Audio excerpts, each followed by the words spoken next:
evening, everyone. Thank you all for coming today. Our guest for today is Mr. Lhundup Gyalpo, who would be speaking about his butter tea. We also have the very lovely Setan Dolkar, who will be interviewing Lhundup. Setan is a gold medalist in geography and is an alumnus of JNU. She is currently teaching at EGM College in Leh. Lhundup is an alumnus of IIT Bombay. His stories have appeared in Sheeraza by J&K Academy of Art, Culture and Languages. He has also contributed to Sahitya Academy. Gyalpo was one of the top 25 finalists for LitMart Banglore. So Betty's Butter Tea is introduced by Professor Robert Whiteley, and I'm going to just read a paragraph from his introduction. The literary phenomena of writing fiction in English, a language different from Ladakhi native, is sprouting in the land. The metaphor of the rivers applied to the work of Lhundup Gyalpo, a precursor of this new Ladakhi literature.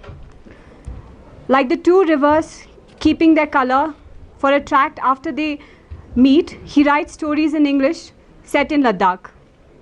He does more than bringing together two alien ways of life, white and red. He writes in English on the outsider's approach to Ladakh, are deeply embedded in the tradition of his land. They are encounters of the local world with different mindset. His work is the mingling of the two rivers.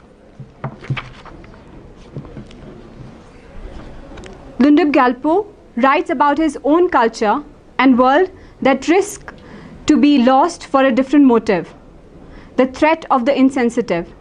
Not dealing with the village or family as almost invariably is done in the modern Indian literature, Lhundup Gyalpo escapes the clutches of these stereotypes.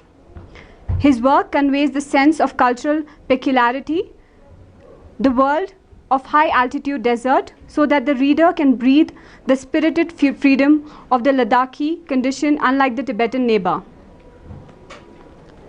What gives literary depth to his work is that he has chosen locutions meaningful beyond a superficial reading. His prose flow and single words are pregnant. The style he has chosen is concise and vivid. Lhundup Gyalpo's Betty's Butter Tea are stories of self-determination and the imponderable in life.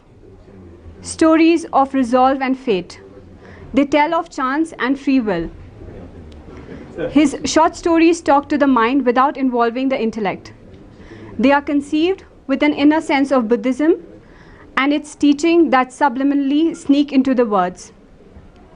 By using the idea of the interaction between different cultures, Betty's Butter Tea is a search for the place where to take to rest the Ladakhi individual and collective souls, torn between past and present. This never-ending search for multi-faces of Ladakh considers 2 millennia of its past.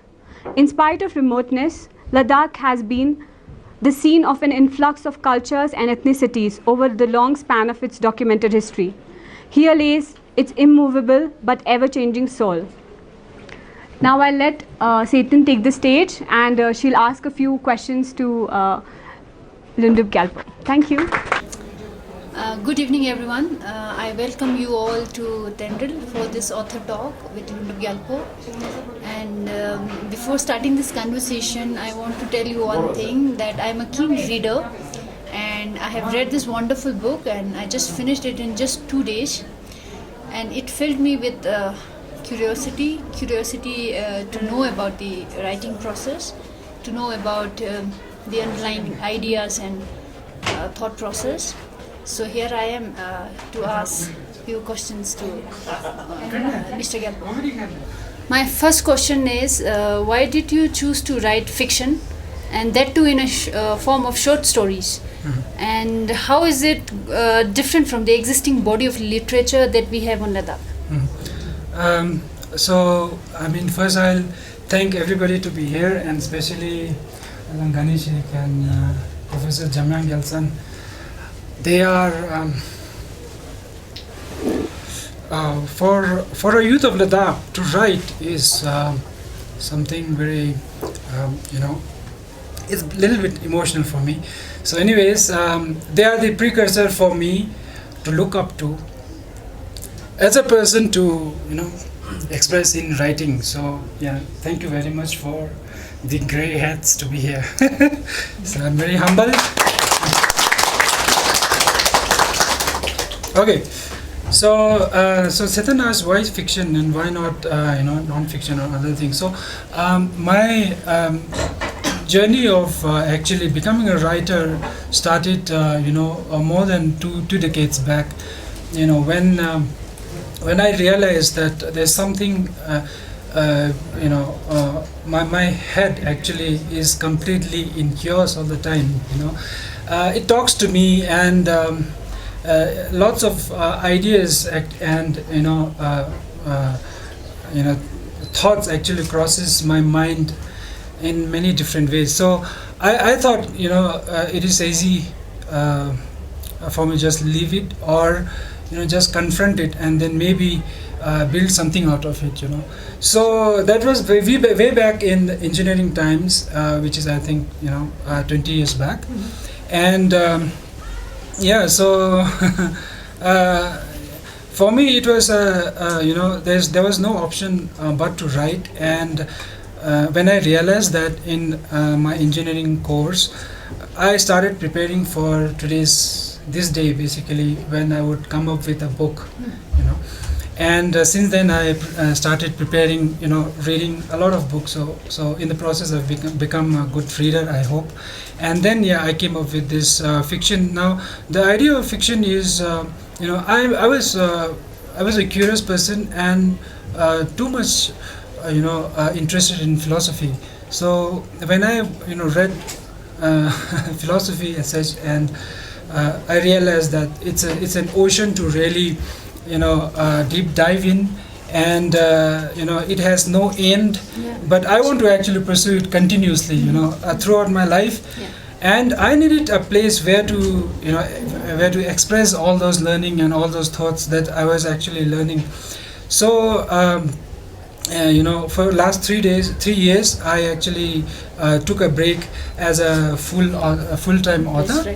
And I read many things based in Ladakh. So it's a journey of 20 years, and many things happened. Typical Ladakhi student would go out of Ladakh and pursue a course and then find a job. All those things happened with me. And my background is in engineering and management studies, and I was working as a corporate guy in in Bangalore.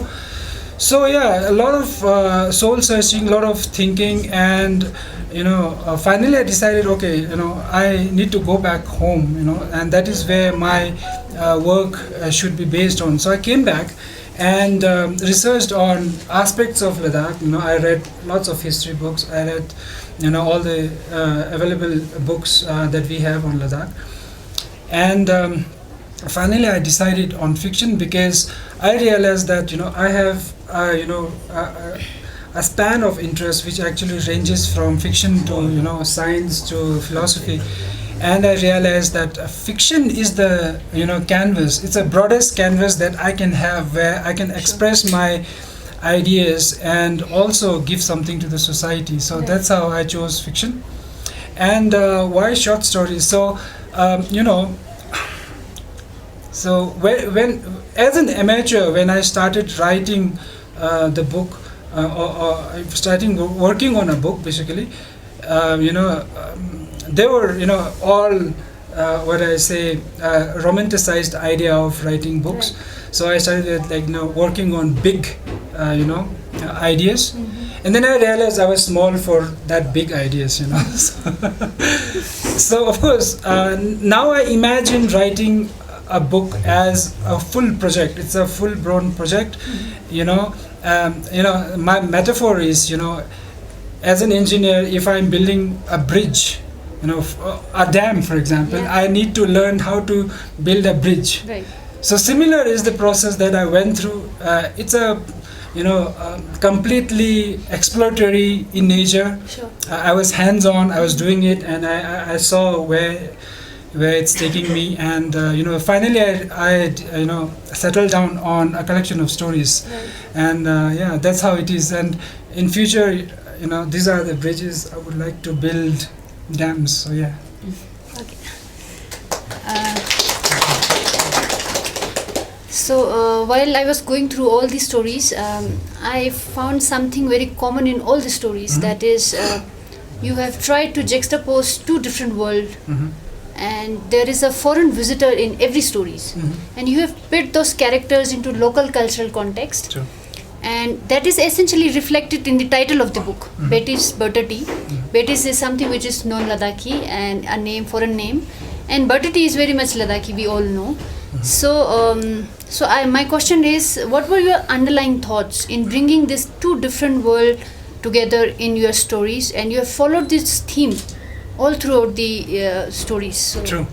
I was curious. Yeah, I know. So identity is big thing. It's a big thing for me as a youth, and I think for Ladakhi, a youth, that is very relevant, because we are not,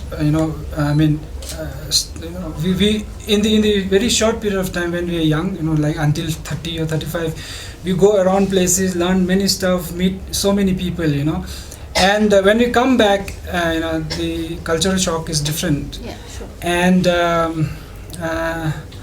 I just wanted to interpret that shock, and that the idea of Ladakh, when a kid from Ladakh goes to other places like Jammu, Delhi to study and to pursue their education, is lost by the time he or she comes back after 20-25 years. Sure.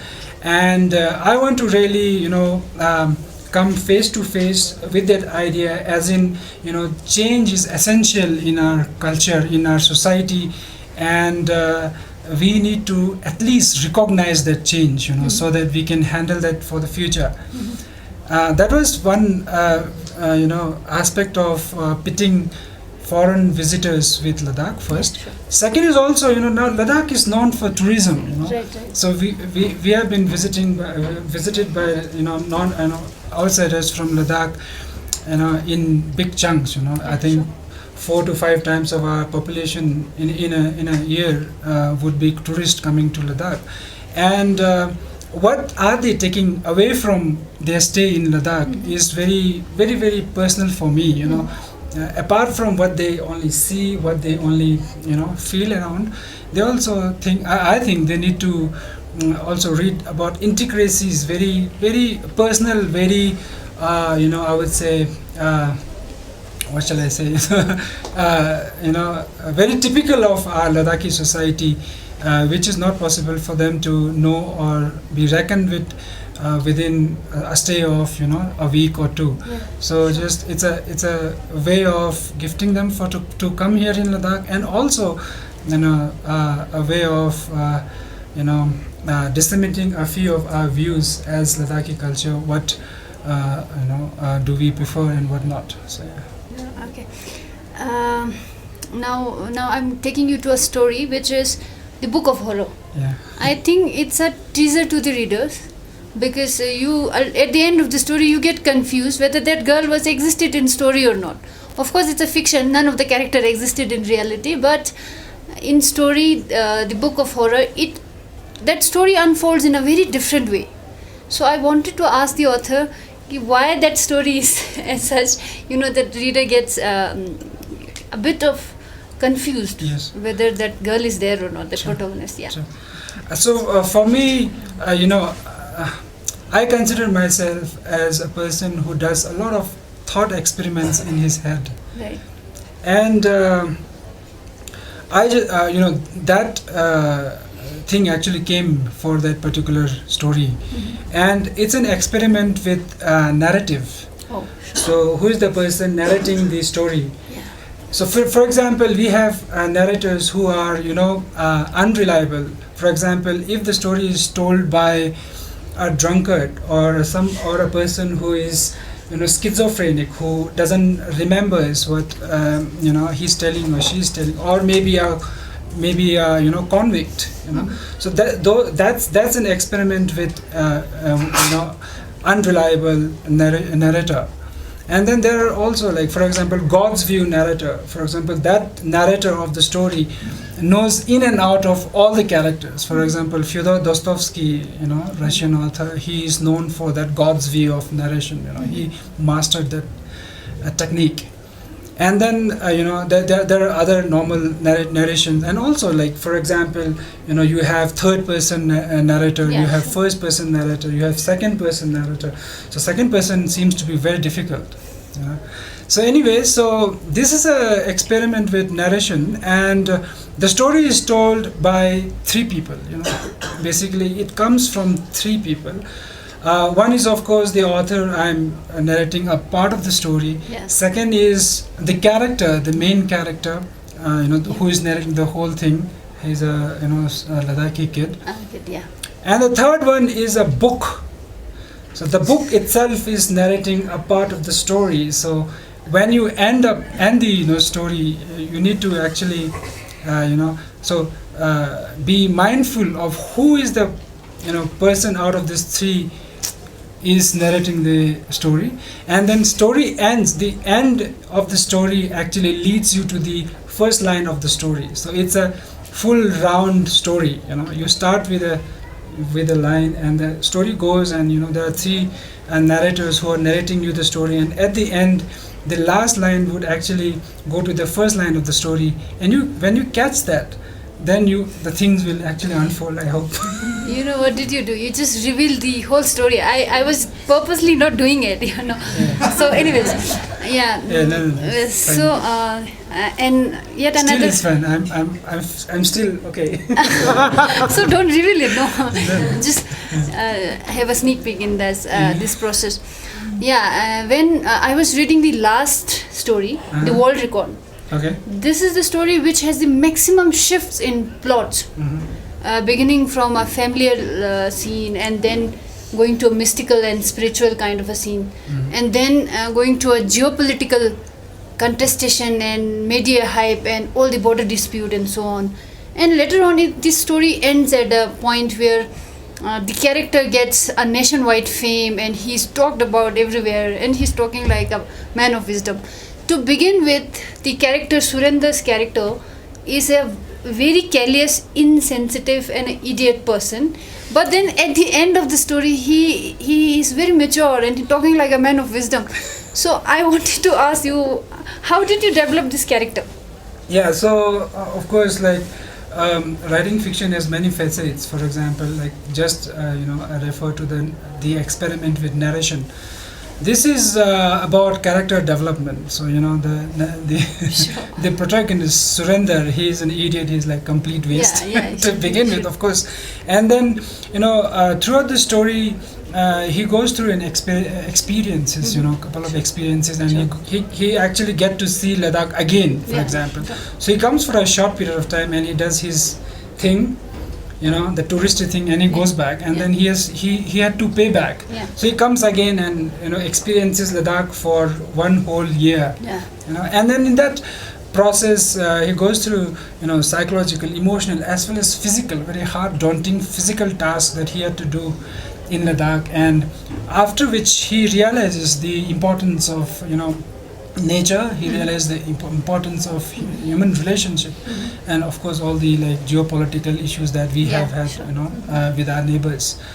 So it's a experiment with your character starting from a very low point, then he develops throughout the story out of his when unwilling life happens in his life, in the story. He evolves a lot. And at the end, but then I would also say that he doesn't turn from a black guy to a white person. That's there. So at the end, he's again a grey person. He has learned a couple of lessons, and he utters couple of wisdomful words, I would say.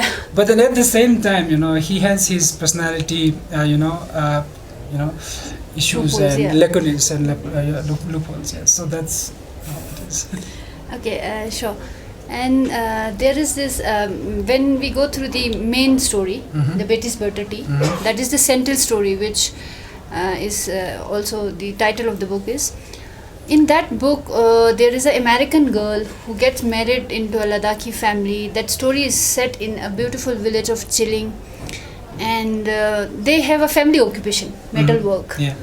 So I was curious. The metal work is considered as a occupation of lower caste, but at the same time, that family has a name called Zimskang, which is mostly considered, associated with the aristocracy of Ladakh. And that household plays a very important role in the village life, and they are regarded and respected by whole villagers. So I wanted to ask you whether this is a conscious choice, you have put these two things together, or it just happened, or you got some inspiration from somewhere. Yeah, so I would say it's half-half.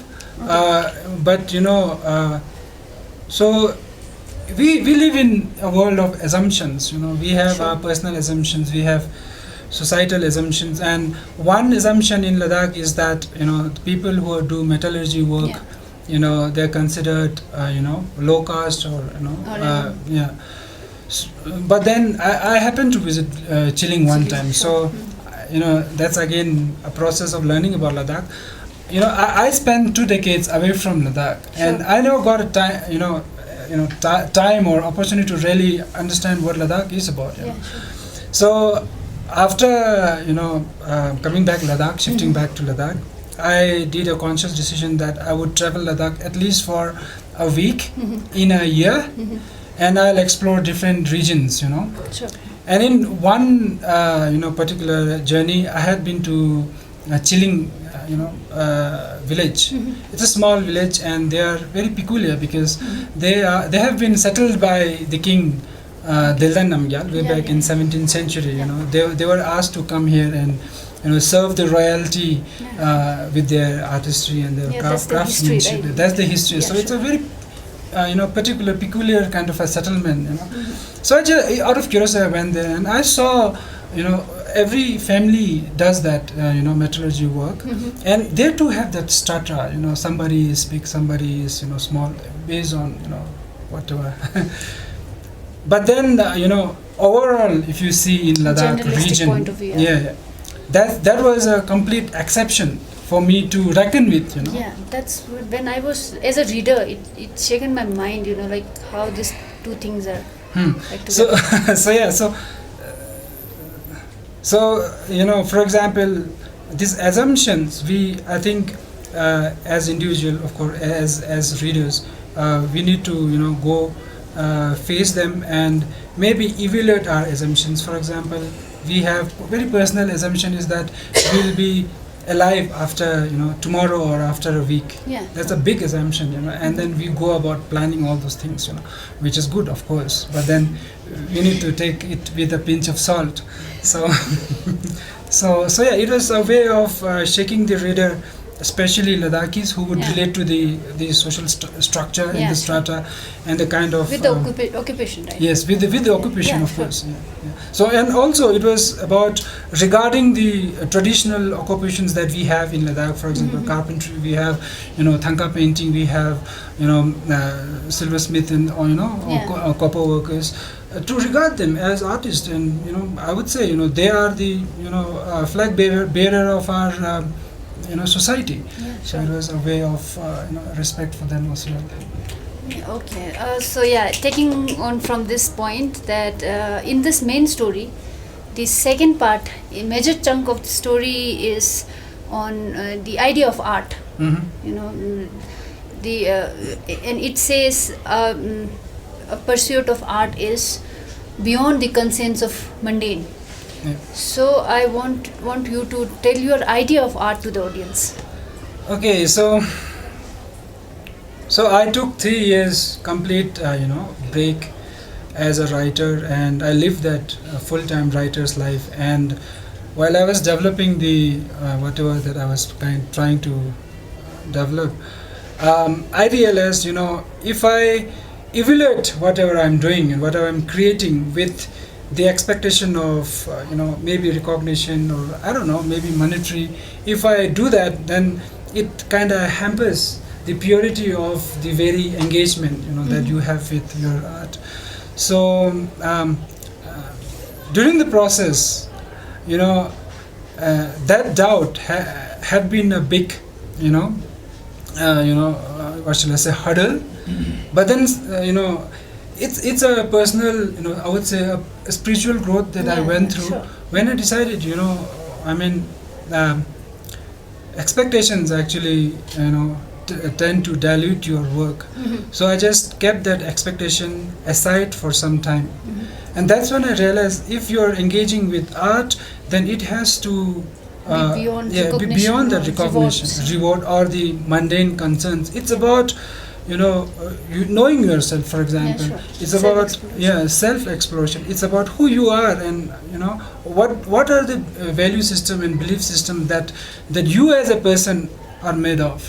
So all those questions came, and that's why I wrote that art is beyond the concern of the mundane.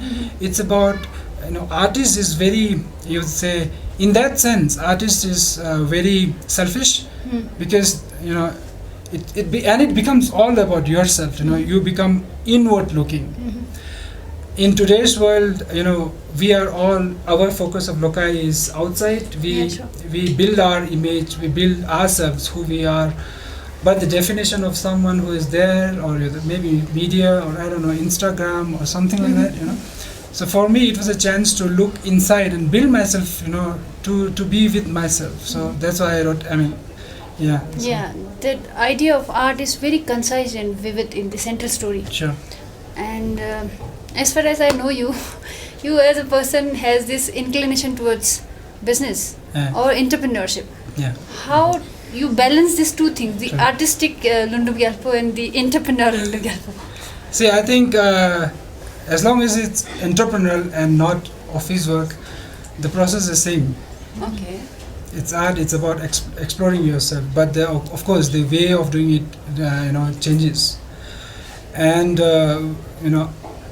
so basically, entrepreneurship is basically, you build a service, you build a product, right? In that you are expecting some rewards. That's also, of course, right. That also, that also, the process is similar, right? Okay. But when the product is done, when it's about selling, pitching your idea, then I don the garb of an entrepreneur. Okay. Yeah. So for the book, for example, I it's a very personal, in a sense, the process is very personal. I was dealing with the book for a couple of months and a year or something like that, and a very personal level. But then once it is done, I have to shut that personal space for me to really sell. Otherwise, it's so difficult. Okay. Yeah. Sure. So yeah. So it's it's a great idea, I think. Yeah. And now I'm quoting one of your line. Maybe you're not sure about it or whatever. So that line says, "Literature is a godly indulgence, sometimes even at one's own expense." Yeah. So what do you mean by that? Where did you read this? Anywhere. I have to ask something. So obviously I'll get what you have said. No? Yeah. So shall I repeat it? Yeah, please do that. Literature is a godly indulgence, sometimes even at one's own expense. Yes, all right. So it's again coming from the same feeling, Exactly. That's why. Yeah, I know. That's why I asked this question. I mean, I would say, in all the professions, art take a lot of sacrifice from you to begin with. Yeah, sure. It's a lot of, you have to pay a lot of, for art to exist, and but then at the same time, art exists for the society. So there, I have to trade myself as an individual for the society, for the bigger picture, if you would like. So, for a cause which is bigger than myself, I had to let myself go at a very, very, very personal, level. So, which I did.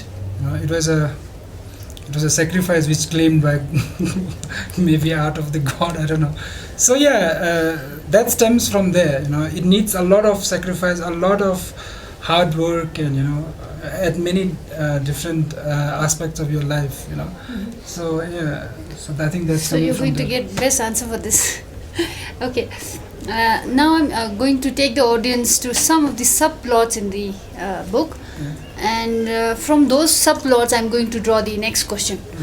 So one story is set in 1970s, and it's a dead cold winter, and there has been a very heavy snowfall the night before, and there is a person who is looking for a taxi because his wife is in labor, and he's trying to call, and the landline phones are dead, and he is hopeless, and because streets are empty and the whole town is under inertia of winter. And suddenly a police officer comes with car, and he helps in every possible manner to ensure a safe delivery. And the next subplot is there is a mother who has lost her only child in Stok Kangri expedition, and she comes and visits Stok Kangri every year in a hope that she would meet her son, or maybe just to curse that mountain. And her tour guide who organizes her tour is a Ladakhi, and he understands what kind of emotional turmoil that lady is going through.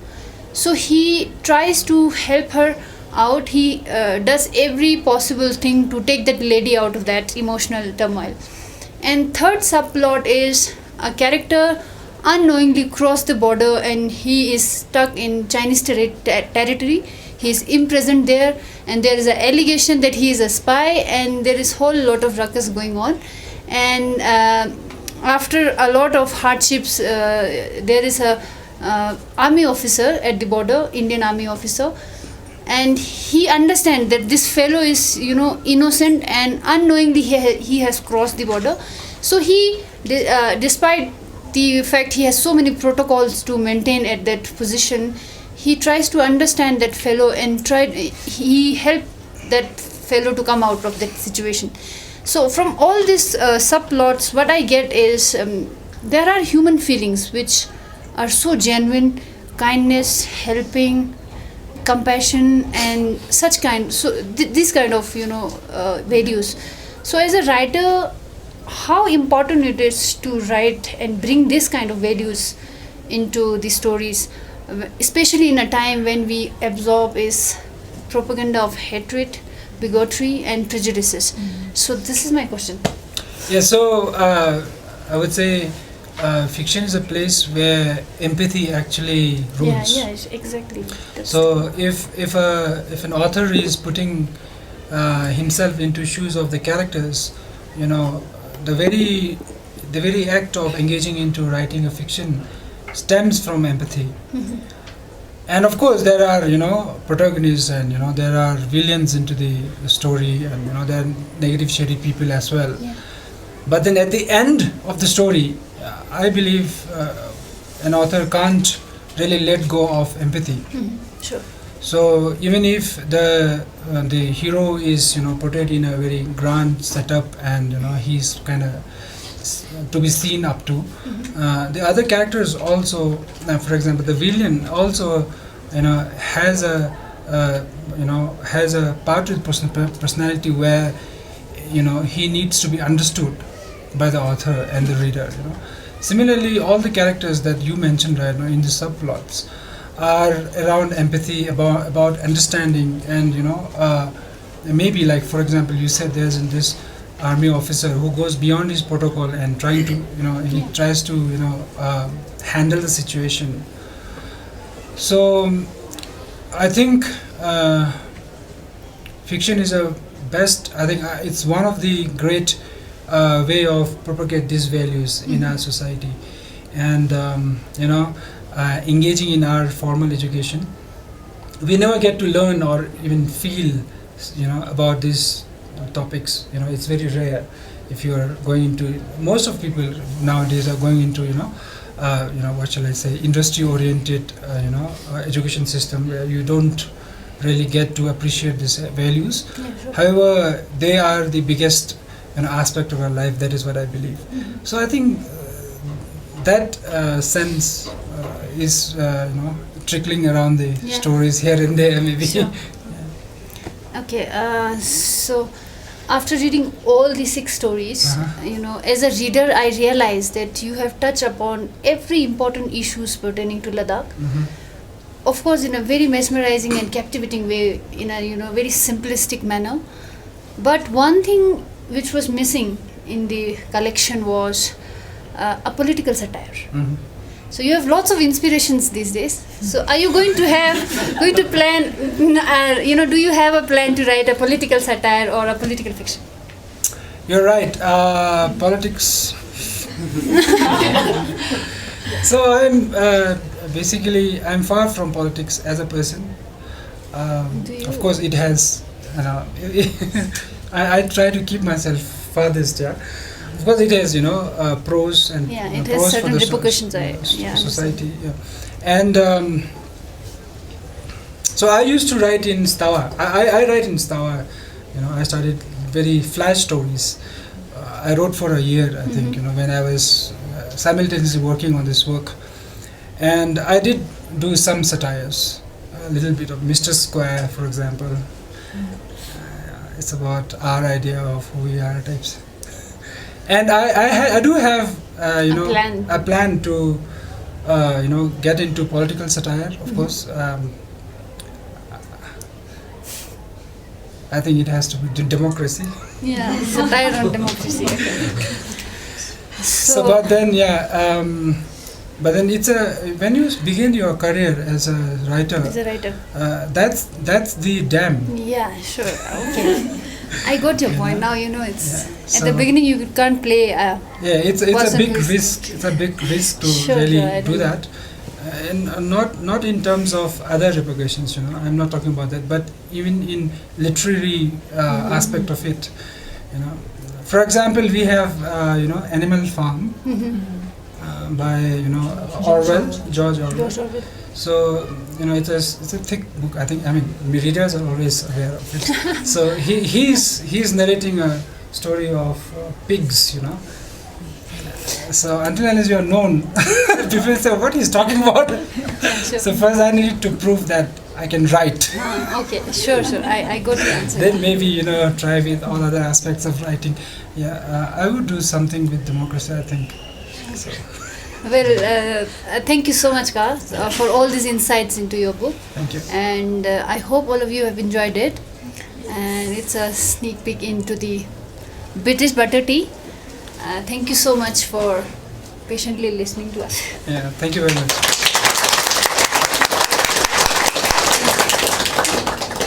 For the guest to ask any question, and you can ask in Ladakhi or English. Yeah. No issues.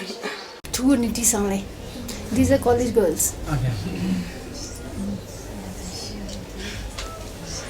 If you want, you can whisper it in my ears. They can whisper in my ears.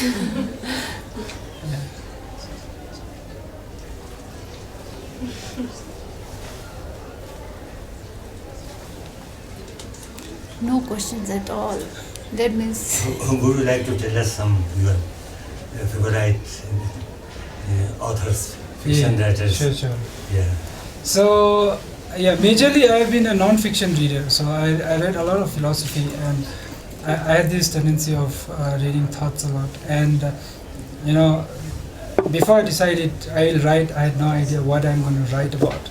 So, when I decided it's time to, jump into the fray and do it for real, so I had no idea that I would be doing fiction as a, writing production.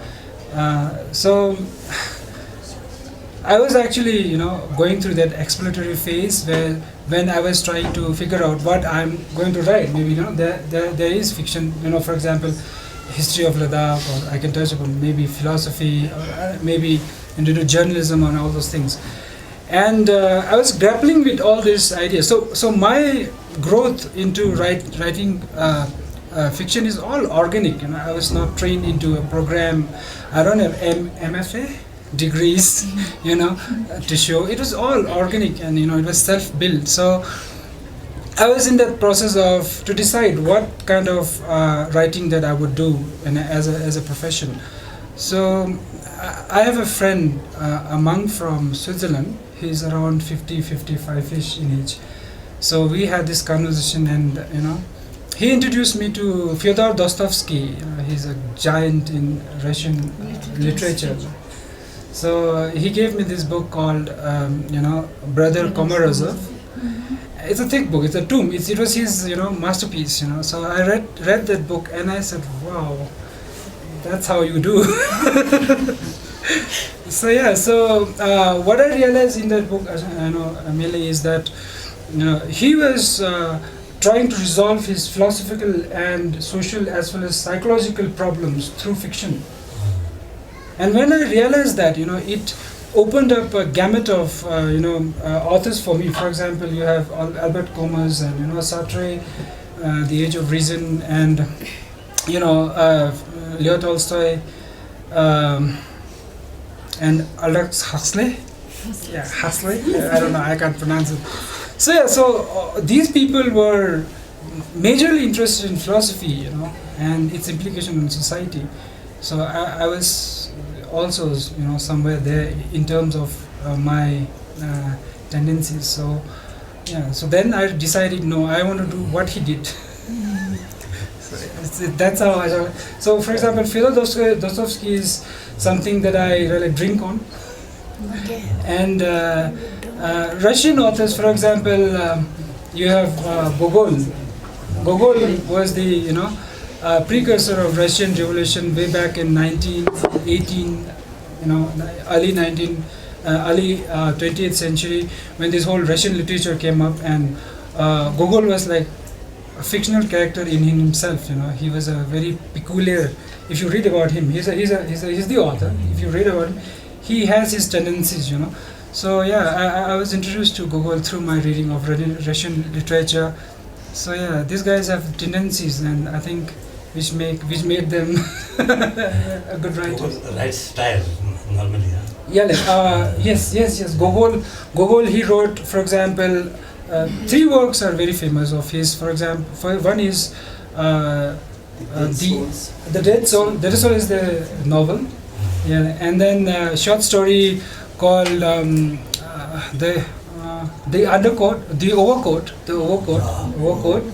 Yeah. What about Chekhov, Maupassant, or Maximum Gold? O. Henry, have you gone through? Not O. Henry. No. So I don't know. So this was said by, I think, who was that person? George Eliot or somebody. He said the Russian authors are great because they use a lot of compassion in it, and I think I connect to them like that. Sure. Great. Kale, while listening to your conversation, I could sense there's a lot of Ladakhi terms, maybe for the name also, the places also. So particularly mentioning the Ladakhi terms, do you have something back in your mind? Yeah. Why this particular? Yeah, so throughout my reading period, I was exploring so many books, and I never saw Ladakhi names in them. Yeah. So That's for me, majorly missing. So for me, the literature is the mirror for our soul. Yeah, sure. It's the soul of the individual, it's the soul of the community, it's the soul of a society and culture. So, like we have mirrors for our body, every house is a mirror, right? But what do we have as Ladakhi society in literature? It was completely missing for me. So I was hell-bent. I will keep Ladakhi names, and they need to be recognized, So it was out of that, thing that I just wanted to base the whole work in Ladakh, and so something like that. And it is also about the connections, like even if the young readers, like students, they would know it's the name of the place, True. it's the name of the human True. person. Today, our youth, we now, our social structure is nuclear family. We don't have grandpas around. We don't have, that leisure time to listen to, our folklore and folk stories, and what goes in their head, it's completely, I would say, it's very superficial, and it's been defined by somebody who is not from the society itself, So for me to do it is like, now I have this little bit of satisfaction that if, kids and younger generation would like to associate themselves to the idea of Ladakh, which is going into a very drastic sea change, I mean, it's very, for us, from 90s to until this 2000, it's been a like, inexpressible in terms of changes that we see, that we saw as a generation, So I just wanted to communicate that change. You guys were, not like as we see today. We have a process of growth, and there is an identity that we can actually, look, explore, and maybe, like I said, reinterpret for ourselves for the future. So that reference point for our kids, for the younger generation, I hope such work would actually play a role in. No. We all know that you are the son of one of the very famous Ladakhi writers. So he has written a lot of books in Ladakhi language. Do you have any plan of writing in Ladakhi language, any fiction in future? Or what attracted you to write in English language? That we just wanted to know. I think this question stems from a very deep concern for us. I have no option but to write in English. Yeah. I would love to see my future generation to write in Ladakhi.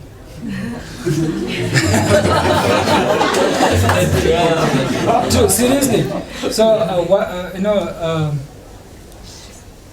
I think that's the dichotomy of development. That's the dichotomy of our society today. But I would say one thing for sure, that I know Ladakhi language as a writer for me is the bullion, the gold, on which my ideas are based on, because I read them, and the currency is English for me. Sure.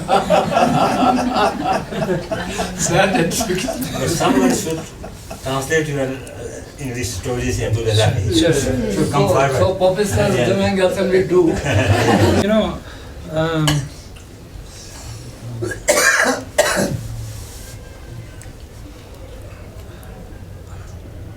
If you ask me what is my affinity in terms of Ladakhi and English, I feel closer to Ladakhi. I read a lot of Ladakhi stuff, and my idea, for example, I'm interested in Buddhism a lot. So I took 2 years of gap after my job. I just gave my papers in, and then I went to Drepung Losaling Monastery for 2 years to study philosophy. Losaling Monastery for 2 years to study philosophy in Ladakhi language. So I was debating with monks in Ladakhi language, and after that, until that point, I was reading about my culture and philosophy in English. After that, I said no. If I am going to read Buddhism, I will read in Ladakhi. So that's I've taken for myself. But to be frank with you, to be a writer, it takes a hell lot of effort and time. And really, I can't say I'm an expert in Ladakhi. I can't claim that I would write. I may be a good reader in Ladakhi, but I'm not a good writer, and I don't think I will reach that level. So yeah, so that's my limit. All right, 2 questions. Yeah.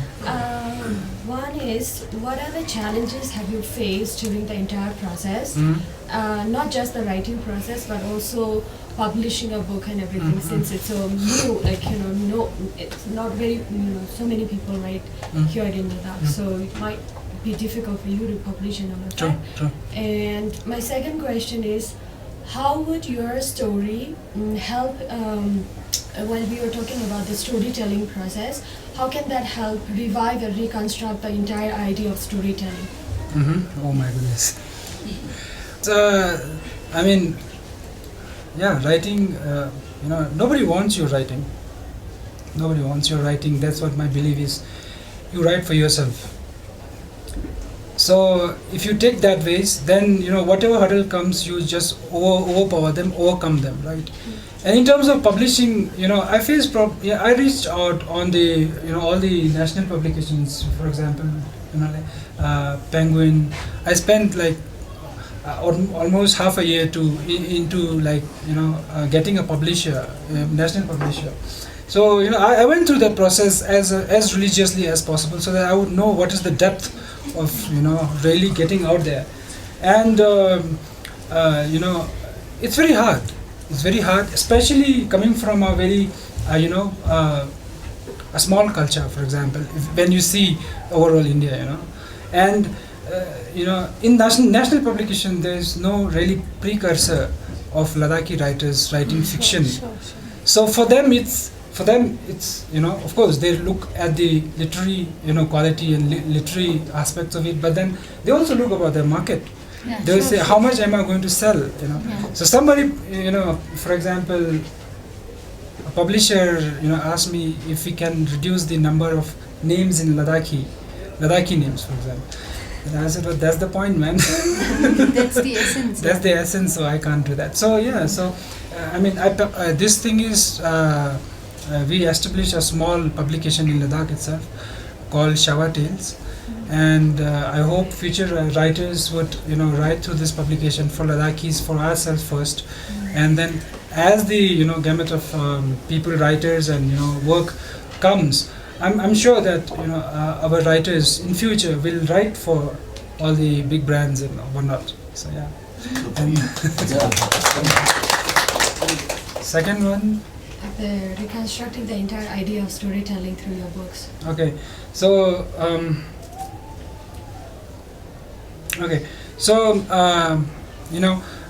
we get exposed to many ideas, right? You have to be, for example, you have to get a job, you have to be in a position, or you have to be this kind of a career, you have to be in this kind of career. For example, Ladakh has maybe 3 or 4 options. Either you become an engineer or a doctor or an IAS officer. That's the end of it, and then so we have all those notions, and similarly I also went through the same stages of ideas projected by the society and others. I went to the same, I did engineering and all those things, got a job, all those things. Okay, but then I realized, as a kid, I used to listen to stories from Dad. So he would tell Jataka tales and all in the kitchen, and I realized later on that I would forsake TV and on the serials and which kids are really attracted to. I would just forsake them and go to him and talk about all this storytelling So from there that came. But then later on, when I realized, as I grew into as an adult, I realized that storytelling is the basis of human civilization. Sure. It's the basis. That's how we know who we are. That's how we plan our future. It's all story, religion, philosophy. It's a way of creating a sensible society. Otherwise, we go really basic. So storytelling is very powerful for me. So also it's very accessible to people. It creates a wave. Stories, for example. So for example, if you're interested in philosophy, there are a couple of people who are interested in philosophy, If similarly goes to fiction, what you call history as well. But fiction is something which, people relate to very closely, So at the end of the day, we are just telling stories to each other. So yeah, I think that way it will revolutionize me, in Ladakh at least, yes. Sure. When you started writing the book, or when you started forming the idea of these stories, Sure. you obviously, you must have had some sort of an audience in mind that you were writing for. That's part one. Part two, when you finished the book, did your audience change? I don't think it happened, because I wanted to talk to younger generation of people, who are getting, like, majorly, and that's how for this collection, that's how I kind of did the theme, so that it has a foreigner who comes here, then he grapples with the intricacies of a society, you know, some exposure here and there, and then something like that. So it didn't change for this particular book. I think your contribution is of a great value, because what happens is, see, there is a tourist coming to Ladakh, lands up, sees all the things, and I have done Ladakh, and goes away. And there is another one, a scholar who comes and studies Vajrayana, already studies it, and he comes here, he thinks he knows everything. But coming here for the last 10 years myself, I have had a lot of difficulty understanding the Ladakhis. Yes. Because in the face of it, they are very friendly, they are very cute, they are very nice with you. But you can, and we have managed to stay in the hostels, we have done programs here, my wife and I, and it is difficult, and you can see clearly there is something, and I'm very good at breaking the boundaries. So I'm feeling rather miserable that I have not succeeded. And I think the task that you have taken upon yourself is of a great value in this sense. Thank you very much. Because it will enter slowly to those people to show the Ladakh not as a tourist destination, as human beings of deep culture. And it may even, I am hoping more stories will talk to more people, so more of their, whatever they are holding, there's something precious that they are holding.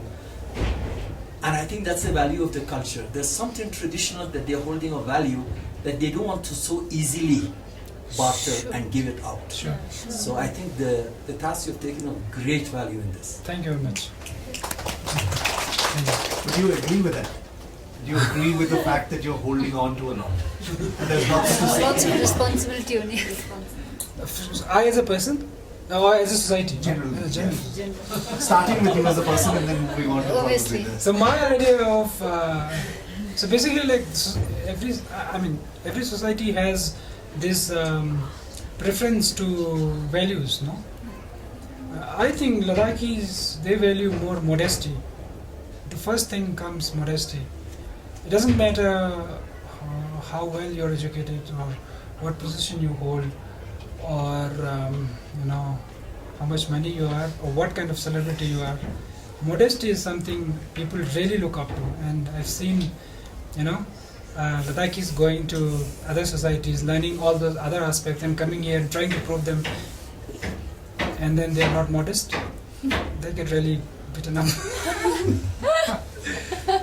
So modesty is something I think as a society we value a lot, I think. First of all, many congratulations on the book. Thank you.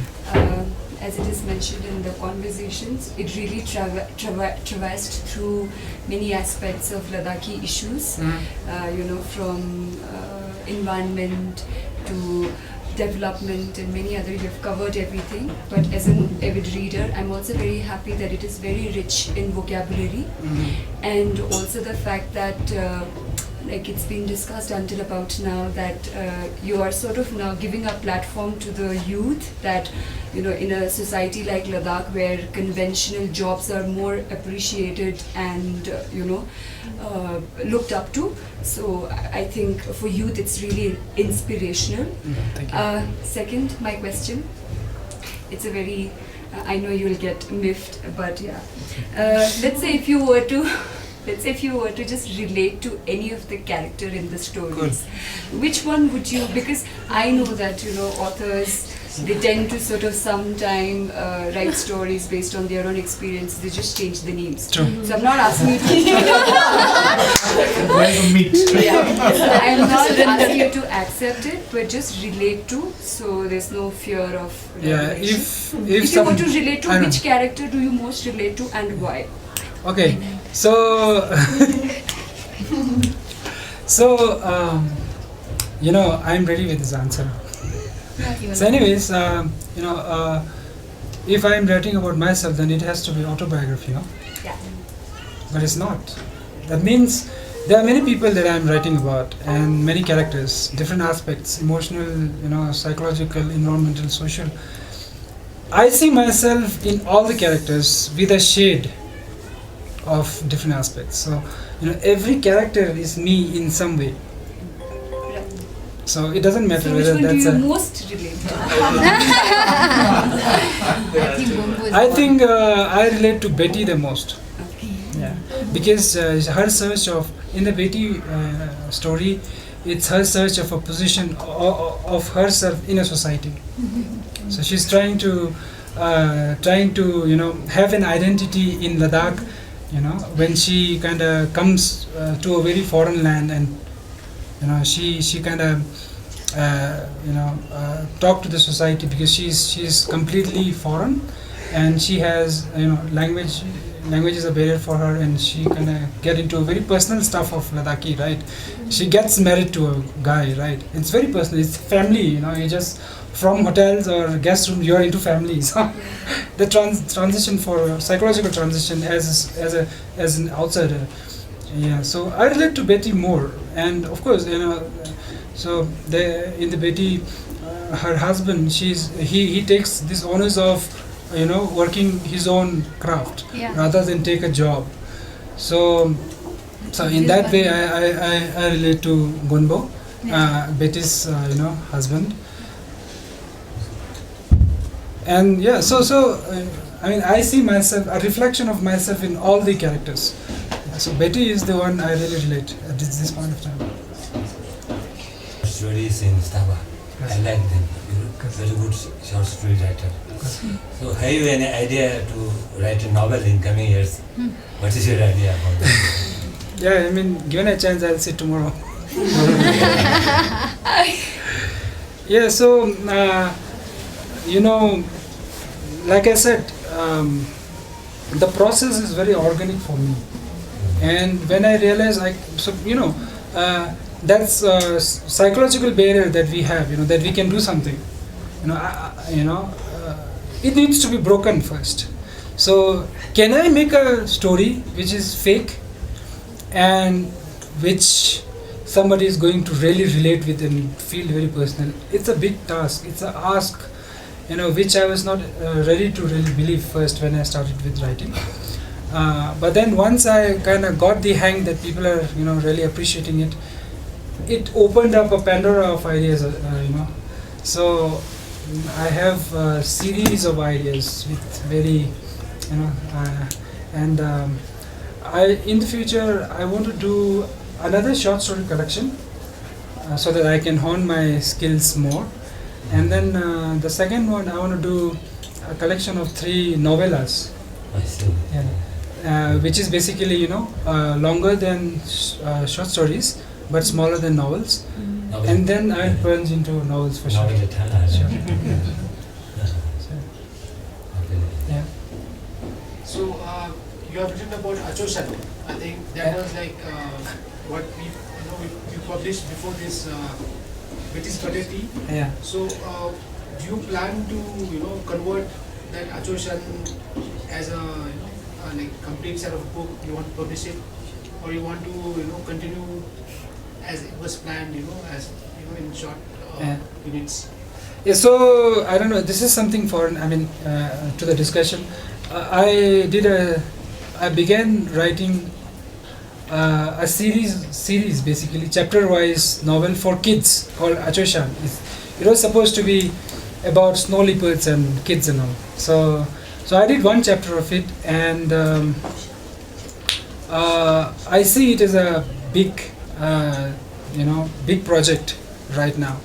So in terms of publishing, it will take time because it's going to be thicker in work and the scope is bigger. But for sure, I will do slowly, step by step. Yeah. First of all, thank you for this wonderful gift. July. In the form of this your fiction story. July. I have not gone through it yet. Yeah. Actually, this is your own creation, your own imagination, and you are like something completely new. But on the other hand, we have our own traditional folk tales and stories. So there, like even during my research time, doing some part of video ethnographic, so visual. So I have met many elderly persons, because in Ladakh there are still many rural areas and some corners where are elderly persons, and they have lots of stories, knowledges, wisdom about the areas, plants, even wildlife and culture, and lots of different stories. So on the other hand, that things are nowadays is like dying, like there are some institutions they are working on it. Otherwise, like as you have also mentioned that nowadays we are going shifting to a nuclear family, and that gap is there. So do you have like any future plan to like for collection such story as well, or it's something out of your interest? It's a nice question, and see, for me, I want to create. The first thing is that's my preference. Meaning, I want to create something new. So of course, we have wisdom in our culture. In our olden days, stories were told, but at some point of time, somebody actually cooked it, right? Yes. Yeah, sure. Yes. So I'm saying, so they created it, and it's a gift for us. And I think we as a generation, as a young generation, we can also create something new. So right now, my preference or priority is to create new stuff for Ladakh. So that's the space which empowers me. If I'm doing something original, something new, that actually gives me that satisfaction. In terms of working on them, I'm not sure as such, but yeah, if in future something comes up, maybe. Yeah. And I'm still waiting for the second question. So my question is to you is, as a writer, how difficult it is to create a character, because sometimes even I try to write in my dreams, so but it's very difficult for me to get into characters. True. So like an actor does a method acting, so as in even the writer, do they have to get into a character for several days and stay in there, or can they shift easily? Yeah, so it depends on this. This depends on the scope of the work. So if you're doing a larger project, then you might have to remain in that particular. You need to remember his idiosyncrasies. A character has his fingerprints in terms of behavior, in terms of thinking, in terms of his value. If you are doing a shorter version of it, then you might not have to stay much. But I would say that when building characters, there's no other character than you. So you are just putting an aspect of yourself there. So basically, what I'm saying is, as an author, you are both, very compassionate. You are both loving. You are very caring. But at the same time, you can be very mean. Sometimes in our personal thoughts, we can be mean. We can be, jealous. We can be, all the stuff that we would not like to be. If you recognize that I can be both the white and black, then maybe it's just you writing yourself. There's nothing much, I would say. Yeah. So you just need to be true to your own. Yes, absolutely. It's you need to recognize that you can be both. A very bad person as well as a very good person. So that potential is there in us, and as an author, if you recognize that, then it's very easy to portray them. And then also the villain, there has to be somebody who is, so the protagonist is somebody or some person who is trying to achieve something in the story, and the villain, it could be a man, person, an animal, or maybe environmental, catastrophe. That's the villain, right? So which is kind of hampering that agenda of your hero, right? So even in villains, if you see their positivity, then it makes the narration very interesting for the reader, and the stories become, open-ended. They become, what shall I say, they're not cast into the stone, whatever you're writing. And it reflects life. Yeah, sure. So that's how I kind of did it. So, yeah.